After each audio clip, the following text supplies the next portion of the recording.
요한복음 20장 24절부터 29절까지입니다. 12제자 가운데 하나로서 쌍둥이라 불리우는 도마는 예수께서 오셨을 때 그들과 함께 있지 않았다. 다른 제자들이 그에게 우리는 주님을 보았소 하고 말하였으나 도마는 그들에게 나는 내 눈으로 그의 손에 있는 못자국을 보고 내 손가락을 그 못자국에 넣어보고 또 내 손을 그 옆구리에 넣어보지 않고서는 믿지 못하겠소 하고 말하였다. 여드레 뒤에 제자들이 다시 집안에 모여 있었는데 도마도 함께 있었다. 문이 잠겨 있었으나 예수께서 와서 그들 가운데로 들어서셔서 그들에게 평화 있기를 하고 인사말을 하셨다. 그리고 나서 도마에게 말씀하셨다. 그대의 손가락을 이리 내밀어서 내 손을 만져보고 그대의 손을 내 옆구리에 넣어보시오. 그래서 의심을 떨쳐버리고 믿음을 가지시오. 도마가 예수께 대답하기를 나의 주님 나의 하나님 하니 예수께서 도마에게 말씀하셨다. 그대는 나를 보았기 때문에 믿습니까? 나를 보지 않고도 믿는 사람은 복이 있습니다. 아멘. 요즘 고국에서 벌어지고 있는 참 기괴하고도 엽기적인 일들 여러분 모두 아실 겁니다. 후쿠시마 핵 폐기수와 관련해서 지난 한 몇 달 동안 일어난 일은 우리가 21세기에 살고 있는 거 맞는지 그것 자체가 의심스러울 정도로 그 일어나는 일 자체가 너무 괴기합니다. 물론 정치적인 의도가 있으리라고는 생각하지만 그래도 이런 짓까지는 안 하겠지 했던 일들이 계속 나의 상식을 비웃듯이 계속 반복되고 있습니다. 어떤 사람은 수산시장에 가서 지금 물고기들이 사는 수조의 물을 떠먹는, 정말 그런 일까지 지금 기사를 보니까 7번을 떠먹었대요. 그 사람이 한 번 떠먹은 게 아니더라고요. 7번을 떠먹었대요. 와, 정말 대단한 사람이다 하는 그런 생각이 듭니다. 그래서 지금 이제 과학이냐 괴담이냐 이런 프레임을 가지고 장난질을 하잖아요. 과학이 자기들이 주장하는 걸 믿는 사람, 받아들이는 사람은 과학이고 그걸 부정하거나 의심하는 사람들은 다 괴담을 퍼뜨리거나 괴담에 넘어가는 사람들이라는 그런 프레임을 억지로 작동시키고 있습니다. 이 사람들이 과학을 얘기할 때마다 내가 참 너무 이게 화도 안 나요. 이제는 화도 안 나고 너무 웃겨가지고 화도 안 나고 막 그냥 실소가 나올 따름인데 지금 돌아가는 꼴을 보면은 과학이라는 게 얼마나 정치적으로 이용될 수 있는지 남용할 수 있는지 하는 것을 잘 보여주는 겁니다. 그 결정판이 과학적인 것이 정의라고 하는 말이에요. 그 말 들어보셨죠? 과학적인 것이 정의다. 과학적인 것이 정의다. 이게 대단히 맞는 말처럼 들리잖아요. 과학적인 것이 정의다. 맞는 말처럼 들리잖아요. 근데 이것보다 말도 안 되는 말은 없는 겁니다. 왜 그러냐면은 과학이라는 것은 원칙적으로는 가치 판단이 개입되지 않은 겁니다. 과학은 그런 거예요. 그래서 A가 하나, 갑이 하나, 을이 하나 똑같은 결과가 나와야 되는 거예요. 똑같은 절차를 거쳐가지고 똑같은 행동을 하면 같은 결과가 나와야 과학인 거예요. 그런 의미에서 객관적이고 중립적이고 가치 판단이 거의 들어가는 게 아니에요. 선한 사람이 해도 악한 사람이 해도 똑같은 결과가 나와야 과학입니다. 그게. 그런데 정의라는 거는, 저스티스라는 거는 가치 판단이 개재되어 있는 말이에요. 그건 가치를 기본으로 해가지고 하는 거예요. 그러니까 부자의 정의와 가난한 사람의 정의가 똑같을 수가 없어요. 제국주의자의 정의와 식민지 사람의 정의가 똑같을 수가 없다고요. 일본 사람의 정의와 식민지를 살던 조선 사람의 정의가 똑같지 않아요. 그 사람들은 정의라고 생각하고 했을지언정 식민지 사람들한테는 그게 정의가 아닌 겁니다. 정의는 기본적으로 가치 판단 위에서 사고하는 거예요. 행동하는 거고. 근데 과학이 정의래. 안 맞는 겁니다. 전혀. 전혀 틀린 말이에요. 그 말을 한 사람도 무슨 뜻인지 모르고 했겠지만 이 정도 얘기하면은 다 수긍하겠지. 왜? 과학 정의 다 좋은 말이니까. 그거 붙여놓으면 더 좋은 말 되겠지. 이렇게 생각한 겁니다. 오늘 제가 과학적 신앙이라는 앞뒤가 안 맞아 보이는 제목을 선택했습니다. 과학적 신앙이다. 오랫동안 과학하고 신앙하고는 서로 안 어울리는 걸로 생각해왔죠. 과학이 되든지 아니면 신앙이 되든지 둘 중에 하나 선택해야 되는 걸로 그렇게 이해해 왔습니다. 그래서 요즘도, 그러니까 21세기에 들어온 요즘도 종교나 신앙을 미신이랑 동일시하는 사람들이 있어요. 이건 옛날에도 미신이고 지금도 미신이라는 거예요. 그러니까 21세기의 종교가 그 옛날 돌도끼 들고 다녔던 시절의 사람들의 종교와 다르지 않다고 생각하는 사람들이 있습니다. 과학이 발달한 것 마냥 종교도 발달해 왔어요. 그러니까 내가 이렇게 종교를 가지고 있는 사람이 과학과 어울리지 못한다, 서로 양립할 수 없다고 생각하고 과학을 얘기하는데 지금 한 17세기, 18세기의 과학을 얘기하면서 비판하면 틀린 말이잖아요. 그거는 그 지난 수백 년 사이, 아니 과학이라는 건 정말 수십 년 사이에도 엄청나게 발전하는 겁니다. 그러니까 내가 과학이 이래서 틀려먹었어 라고 얘기했는데 그 틀려먹었다는 과학이 지금 게 아니고 옛날 거라면은 그건 이미 그 논리가 맞지 않는 거예요. 근데 그 역도 마찬가지라는 겁니다. 과학을 하는 사람들이 종교를 비판하면서 이 사람들이 그리고 있는, 머릿속에 가지고 있는 종교는 옛날 종교예요. 옛날 종교. 그러니까 그걸 미신이라고 생각하고 이건 뭐 틀려먹었다, 멍청이들이나 하는 짓이다 이렇게 얘기하면은 그것도 정당하지 않은 겁니다. 양쪽 다 마찬가지예요. 과학 쪽에서는 신앙을 미신과, 지금 21세기의 종교나 신앙을 미신과 동일시하는 사람들이 있어요. 그 사람들을 신무신론자라고 부릅니다. 뉴 에이티스트라는 사람이에요. 제일 유명한 사람이 리처드 다킨스. 제일 유명한 사람, 제일 널리 알려지고 방송에도 많이 나오는 사람은 리처드 다킨스라는 사람이죠.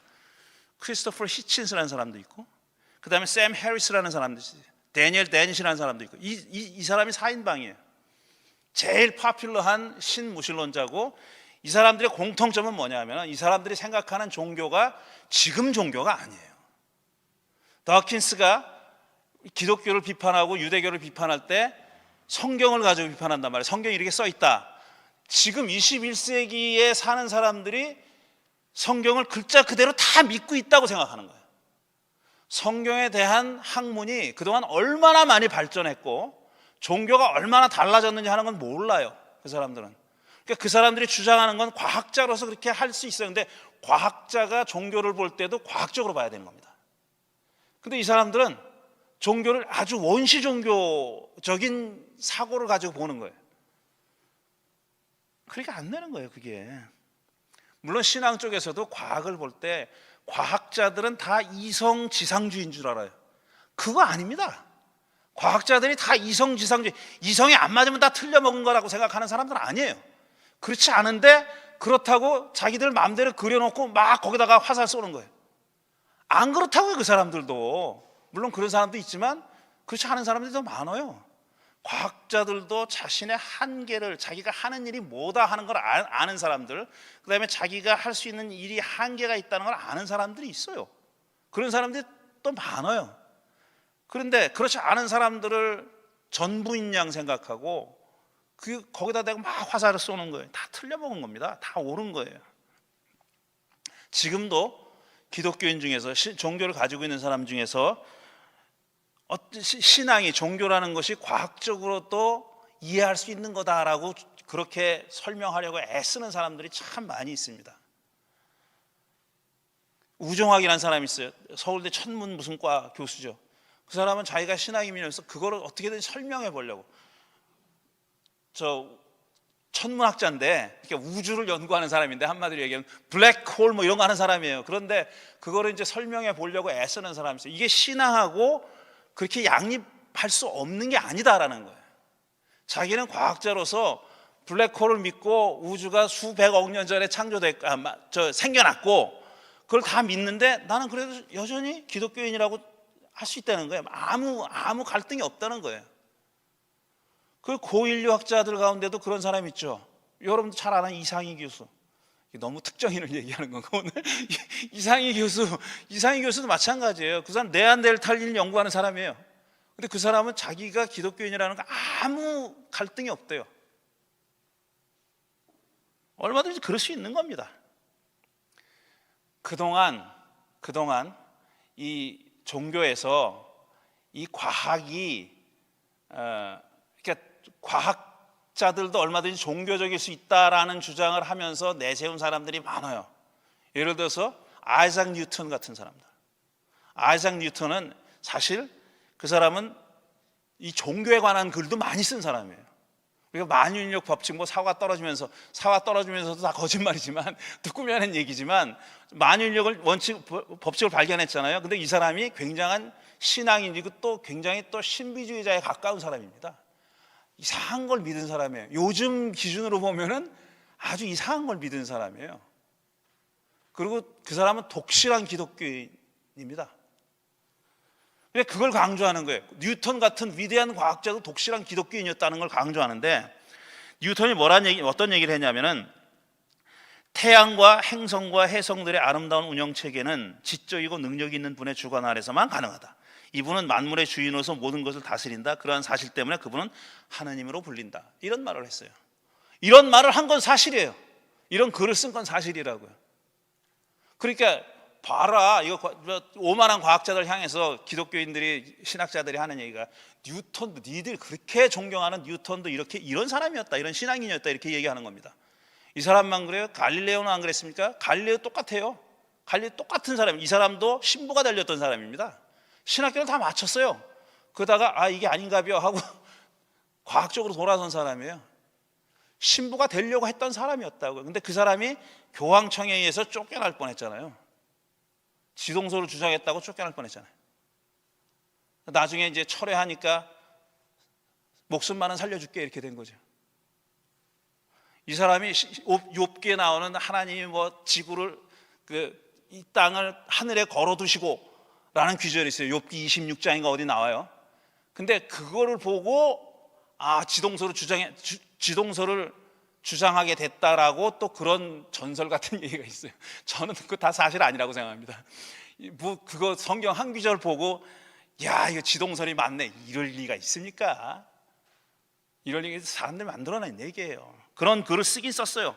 그런 글을 쓰긴 썼지만, 근데 사람들이 다, 기독교인들이, 그러니까 신학자들이 뭐라고 얘기하냐면 이런 위대한 과학자들도 다 이렇게 훌륭한 신앙이었다 이렇게 얘기합니다. 근데 가만히 생각해 보세요. 그 사람들 다 15세기, 16세기, 17세기 사람들입니다.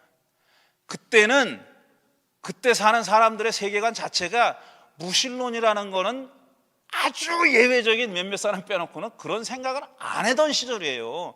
신이 없다라는 생각 자체가 이 인류의 머릿속에 없었다고요. 물론 예외는 있다고 제가 말씀드렸어요. 오래전부터 그리스 시대에도 있었으니까, 그런 사람들은. 근데 그 사람들의 세계관은 그냥 지배적인 세계관은 하나님이 다스리는 세계관이에요. 근데 그 사람들은 이 이행기에, 그러니까 그런 신학적인 세계관이 지배적이었던, 종교적인 세계관이 지배적이었던 시대에서 계몽주의로 넘어가는 시대를 살았던 과학자들입니다. 그러니까 이 사람들은 과학에도 한 발 내딛고 있었고, 신앙에서는 자기 몸이 아직도 그 안에 있었던 겁니다. 그러니까 이 사람들은 다 하나님을 찬양하고 하나님의 창조 질서를 찬양하고 자기들이 하는 학문이 그런데 도움이 된다고 믿었던 사람들이에요. 심지어는 다윈까지도 그랬습니다. 다윈이 진화론을 주장하면서 이 사람이 창조론을 배척했다든가 이런 사람이 아니에요. 왜냐하면 그 시대에도 여전히, 물론 다윈은 좀 훨씬 후대 사람이지만, 그런 세계관과 가치관이 그냥 유럽의 지배적인 가치관이었기 때문에 그걸 그냥 전제하고 살았던 겁니다. 그 사람들도. 그러다가 자기들이 발견한 과학적인 진실과 안 맞는 것이 생겨나니까 갈등했던 사람이에요. 고민하고 갈등했던 그런 사람들입니다.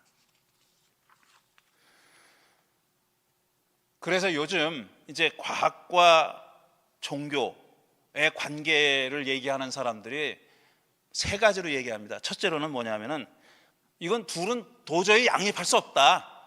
과학과 종교는 서로 그냥 싸우는 수밖에 없다. 양립할 수 없다라고 주장하는 사람들이 있어요. 상호 배타적이다는 거죠. 그러니까 둘 중에 하나를 선택해야 된다는 겁니다. 종교를 선택하든지 과학을 선택하든지 둘 중에 하나 해라. 이렇게 주장하는 사람들, 그런 사람들이 있습니다. 뭐 누가 어떤 사람이 그렇다는 건 얘기하지 않겠어요. 그다음에 두 번째로는 양자는 서로 독립적이다. 그러니까 배타적, 서로 다른 얘기를 하는 거다 이거예요. 서로 다른 얘기를 하는 거다. 한마디로 얘기하면 이겁니다. 과학은 how, 어떻게, 과정, 이게 어떻게 생겨났을까? 이거를 묻는, 그거를 묻고 대답하는 학문이라면 종교는 이게 왜 있지? 그 의미를 묻는 겁니다. 세상에 왜 있지? 세상이 어떻게 생겨났을까는 과학의 영역이고, 세상에 왜 있을까? 우리가 이 세상 안에 살면서 어떻게 살아야 되나? 어떻게 사는 것이 의미 있는 삶이고 가치 있는 삶인가 하는 걸 묻는 게 종교예요. 둘은 서로 완전히 다른 거다라는 겁니다. 그 다음에 세 번째로는 참 듣기 좋은 말인데 서로 상호 보완해야 된다고 생각하는 사람이 있어요. 상호 보완해야 된다. 근데 어떻게 보완해야 될지는 모르겠어요. 이거 뭐 길게 얘기하진 않겠습니다. 한마디로 얘기하면 과학이든지 종교든지 뭘 많이 아는 게 중요한 게 아니에요. 종교도 뭐 성경을 많이 안다든지 뭐 신학자들 이름 많이 낸다든지 뭐 종교사에 대해서 지식이 많다든가 이런 게 중요한 게 아닙니다. 과학도 마찬가지예요. 과학적인 지식이 많다는 게 중요한 게 아니에요. 그것보다 더 중요한 거는 뭐냐면 태도입니다. 태도. 신앙을 하는 사람이, 종교를 하는 사람이 갖고 있는 태도, 과학을 하는 사람이 갖고 있는 태도, 이게 문제인 거예요. 기본적인 태도. 기본적인 태도에 문제가 있어서 둘이 싸운 거예요. 둘 다 과학은 우리가 모든 걸 다 관장해야 돼 이렇게 생각하는 사람들이 갈등하는 거예요. 과학이 할 수 있는 영역이, 과학이 설명할 수 있고 추구하는 가치, 추구하는 뭐 알고자 하는 대답을 찾고자 하는 영역이 정해져 있어요. 그건 의미는 아니에요. 의미와 가치 문제는 아닙니다. 그거는 객관적인 어떤 결과죠. 결과. 그러니까 자기들이 내놓은, 발견하거나 발명한 것이 어떻게 사용된다 하는 것은 과학자들의 손을 떠날 수가 있어요. 그거는. 그러니까 핵무기를 개발한 사람들이 후회했다는 게 그거잖아요. 다이너마이트를 만들어온 사람이 후회하고 노벨상이라는 게 그래서 생겼다는 거 아닙니까? 그게 그렇게 쓰일 줄 몰랐으니까. 항상 자기들이 이게 관장할 수 있는 영역이 그렇게 넓지 않다는 사실, 모든 부분을 내가 다 주관할 수 있다는 그런 생각을 버리는 게 중요하다. 신앙도 마찬가지입니다. 신앙 가지고 모든 걸 다 설명할 수 있다는 것은 환상이에요. 거짓말이에요. 그거는. 신앙이 과학을 관장해야 된다든지 지배해야 된다든지 과학이 하는 일은 다 내 지배를 받아야 돼, 그게 중세 때까지 해온 짓입니다. 우리 인류가. 그 태도를 버려야 되는 거예요. 이건 영역이 다른 겁니다. 전혀 다른 거예요. 상대방의 영역을 존중해야 해결이 되는 거예요. 이게 상대방의 영역을 자기가 마음대로 건너가는 것이, 그게 자기 자유라고 생각하고 그럴 권리가 있다고 생각하면 안 되는 거예요. 물론 상대방의 영역을 건너갈 수 있어요. 그런데 서로 상의해야 되는 겁니다. 우리가 건너가려 그런다. 니네들이 하는 문제에 대해서도, 하는 일에 대해서도 우리가 이런 문제의식을 가지고 있다 그러면 서로 협의해, 디스커스를 해야 되는 거예요. 그래야 답을 찾아야 되는 거예요. 같이 답을 찾아야 되는 거라고요. 근데 그렇게 못했기 때문에 아직까지 싸운 겁니다. 생각해 보세요. 과학이 지금 신무신론자들 뿐 아니라 그동안 종교에 대해서 조롱하고 이건 틀려 먹었다, 시대에 뒤떨어졌다, 심지어는 스스로 소멸할 것이다, 이런 주장까지 펼쳤습니다. 과학하는 사람들이, 사회과학하는 사람들이 그렇게 펼쳤어요. 내가 뭔 얘기를 하려고 그랬지? 갑자기 잊어버렸어. 이 얘기하려고 그랬구나. 죄송합니다. 너무 흥분을 해가지고. 근데 과학이 예를 들어서 역사학이나 다른 학문하고 싸우는 거 보셨어요? 과학이 인문학의 종교 말고 다른 학문이랑 싸우더냐고요. 역사 니들 틀려먹었어 임마. 그렇게 하면 안 돼. 다 틀려먹은 거야 라고 안 하잖아요. 그렇게 안 하잖아요. 정치학에 대해서도 안 합니다. 아무 데도 얘기 안 해요. 인류학이나 어떤 학문하고 싸우지 않아요. 단 종교하고만 싸우는 거예요. 왜 그러냐? 이건 종교의 잘못이 있는 거예요.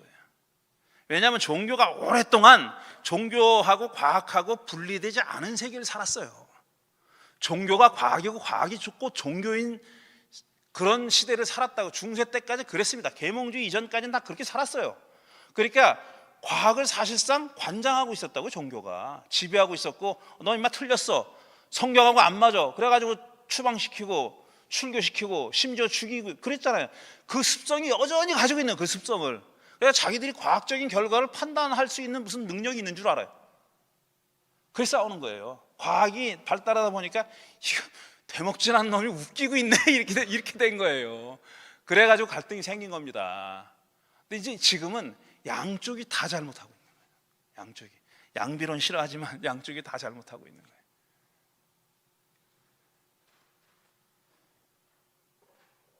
도마가 별명이 있잖아요. 의심 많은 도마입니다. 도마 앞에는 항상 수식어가 의심 많은, 영어로 하면 doubting Thomas, 의심하는 도마. 왜 의심하는 도마라는, 의심하는이라는, 의심 많은이라는 수식어가 붙었냐면 오늘 읽은 이 얘기 때문에 그렇습니다. 차 예수님이 부활한 다음에 제자들한테 나타났어요. 그러니까 난리가 났겠죠. 막 만지고 같이 난리가 났겠죠. 어떻게 이러셨습니까? 말도 안 나오네.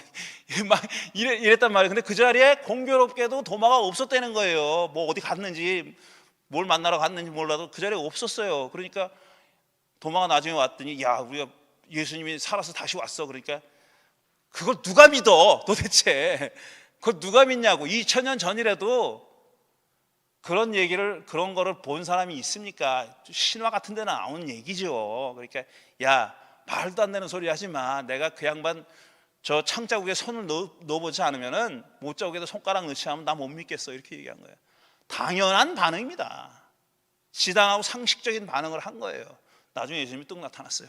나타나가지고 넣어보라고 이렇게 들이대면서 여기 넣어보라 그런 거예요. 그랬더니 도마가 뭐라 그러면, 넣어봅니까 진짜? 안 넣어봤어요. 그리고 오 주님, 그때 고백한 거예요. 그러니까 예수님이 당신은 나를 봤기 때문에 믿습니까? 보지 않고 믿는 사람이 복됩니다 그랬어요. 그리고 의심하지 말라고 했어요. 이 의심하지 말라는 번역이, 이 성서 번역한, 우리말 성서 번역한 사람들이 들으면은 섭섭한 얘기일지 몰라도 이게 오해가 많은 번역입니다. 그래서 의심을 떨쳐버리고 믿음을 가지시고 그랬어요. 그대의 손가락을 이리 내밀어서 내 손을 만져보고 그대의 손을 내 옆구리에 넣어보시오. 그래서 의심을 떨쳐버리고 믿음을 가지시오. 굉장히 의역한 거예요. 의심을 떨쳐버리고 믿음을 가지시오라는 말, 의심을 떨쳐버리고는 히라보로 메기논 아피스토스라는 말이에요. 무슨 말인지 모르잖아요. 메는 not, 부정어예요. 기논은 be 동사, become. 그 다음 아피스토스는 unfaith, unbelieving 이런 말이에요. 그러니까 믿지 않지 마시오 이렇게 된 거예요. 믿지 않지 마시오 라는 말이에요. 그러니까 의심이라는 말은 안 나와요. 여기 도마가 의심해서 지금 예수님이 의심한 것에 대해서 얘기한 게 아니에요. 보지 못했기 때문에 믿지 못한다 그런 겁니다. 그러니까 이제 봤잖아. 그러니까 이제는 믿지 않지 말아라 이렇게 얘기한 거예요. 믿지 말지 말아라 이렇게 얘기한 거예요. 이거는 이것 때문에 의심하는 사람을 신앙이 불신앙이니 좀 막 그냥 드립다 좀 질문만 하면 교회에서 난리 나잖아요. 저거 믿지도 않고 저 질문이나 해대고 그런다고. 질문 안 하는 게 이상한 거예요. 도마가 지금 예수님한테 책망 들은 게 아니에요. 책망 들은 게 아니에요. 이제 봤잖아. 다른 제자들 봤기 때문에 믿은 겁니다. 다른 제자들을 안 보고 믿었느냐? 아니에요. 그 자리에 도마가 없었을 뿐이라고. 그러니까 이제 봤지. 그러니까 믿지 마로. 믿지 않지 마로. 이렇게 얘기한 거예요. 기본적인 태도는 뭐냐면은 확인하고 믿어라는 얘기예요. 확인하고 믿으라는 얘기예요. 이제 확인했지? 그러니까 믿지 말지 마로. 이렇게 얘기한 거라고요. 기본적인 태도는 뭐냐면, 신앙이 제가 기본적인 태도라고 그랬잖아요. 신앙의 기본적인 태도는 자기가 경험한 걸 믿는 겁니다. 자기가 경험한 걸 믿는 거예요. 그게 기본적인 태도입니다. 자기가 경험하지도 않고 그럴듯하지 않은데 믿으라고 강요하는 건 잘못된 거예요. 그거는 과학자들이 신앙을 미신이라고 조롱하는 건 똑같은 짓이에요. 그거는 똑같은 짓이에요. 내가 경험한 걸 믿는 겁니다. 난 예수님이 부활했던 거 못 믿겠어. 안 믿어지는 건 그냥 그대로 놔둬야 돼요. 그걸 억지로 박는다고 믿어지는 것도 아니고 무슨 뭐 협박한다고 믿어지는 것도 아니라고요. 근데 아직까지 예수님이 부활이 안 믿어진다라는 사람은 갈 길이 좀 있는 거죠. 아직은 크리스찬이 되기 위해서는 갈 길이 좀 남아 있는 거예요. 그 사람들은. 근데 나는 예수님 부활은 못 믿지만 예수님 말씀하신 거, 산상수훈에서 말씀하신 거 참 우리가 따라야 할 삶의 지침이고 나도 그렇게 살고 싶다. 많이 간 겁니다. 그 사람은. 그 사람이 계속 신앙생활을 하면은 그 전에는 안 보이던 게 보이고 경험하지 못했던 게 경험이 됩니다. 그때까지 기다려야 돼요. 그때까지 기다려야 된다고. 그 사람이 거기까지 미치지 못했다고 기독교인이 아니야, 반쪽이야, 아닙니다. 천만의 말씀. 그렇지 않아요. 누구나 다 그런 길을 걸어가는 겁니다. 과학과 신앙은 태도의 문제예요. 기본적인 태도. 내가 이 신앙을 가지고 뭘 할 거냐, 어떻게 살 거냐. 내가 과학자는 아니더라도 내가 아는 과학적인 지식을 가지고, 과학에 대한 상식을 가지고 뭘 할 거냐, 이걸 해야 되는 겁니다. 이 얘기를 이렇게 길게 했습니다. 드린 말씀 생각하면서 잠시 묵상하는 시간을 갖겠습니다.